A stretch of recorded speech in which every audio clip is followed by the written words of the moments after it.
Hey, welcome back to Beyond Global Headlines.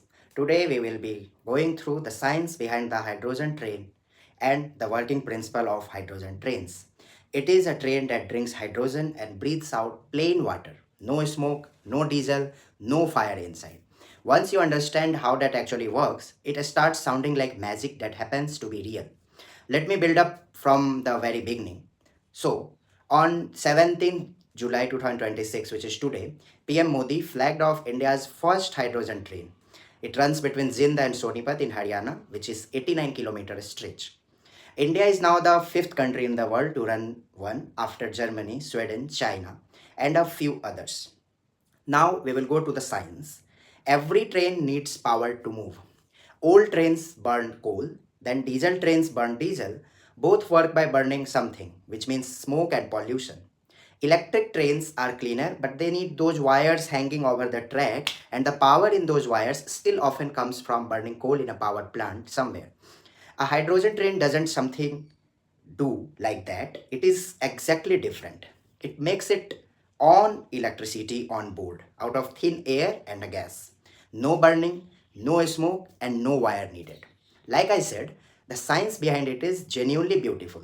You need to remember one thing from school: water is H2O, two hydrogen atoms stuck one oxygen atom, and that is water made up of.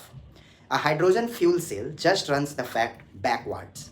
Instead of splitting water into hydrogen and oxygen, it takes hydrogen gas stored in the tank on the train and oxygen from the normal air around us and lets them join back together to form water. And here is the trick: when hydrogen and oxygen come together to make water, they release energy. In a fuel cell, that energy comes out as electricity. So, the machine is basically doing this: hydrogen plus oxygen goes in, electricity comes out and run the motor. And the only leftover, the only waste is water, clean water, a little warm water. Now let me explain the fuel cell itself. Imagine a sandwich. On one side you push in hydrogen and on the other side you let air, which carries oxygen. In the middle there is a special thin sheet called a membrane. That membrane is picky. It lets tiny bits of oxygen sneak through in one particular way, and that sneaking sets up a flow of electricity and an electric charge, which is called electricity. Once the hydrogen gets to the other side, it meets oxygen. They hold hands and they become water. No flame, no explosion, no bang. Handshake that leaks out electricity. That is the part people find hard to believe. It looks like nothing is happening, yet it is powering a 10 coach train. Now, why this particular launch is a proud engineering moment. Most hydrogen trains in the world are tiny, 2 or 3 coaches. They run on short countryside routes carrying a few hundred people. India didn't build a toy. India built a 10 coach train set that can carry around 2600 passengers. The design has two power cars, one at each end, holding the hydrogen tanks and fuel cells, and 8 passenger coaches in between. It is built to run up to 110 km per hour speed. That is the biggest or one of the biggest hydrogen train efforts anywhere. We did not just copy a small foreign version, we scaled it up to Indian crowd size. And it was built here in India. The coach came out of Integral Coach Factory in Chennai.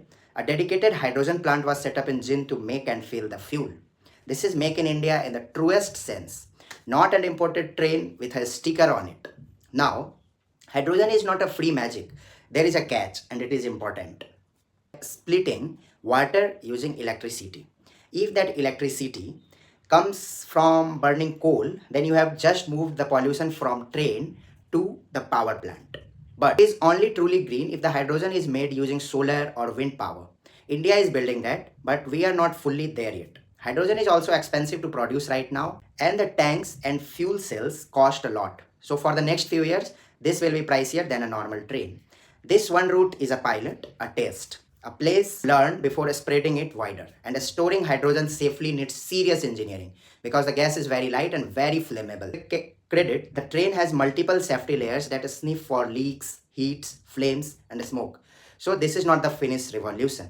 It is the first real step and genuinely a very big step. Of 1.4 billion people, just build one of the largest hydrogen trains on earth. that turns a gas and air into electricity and gives back only water.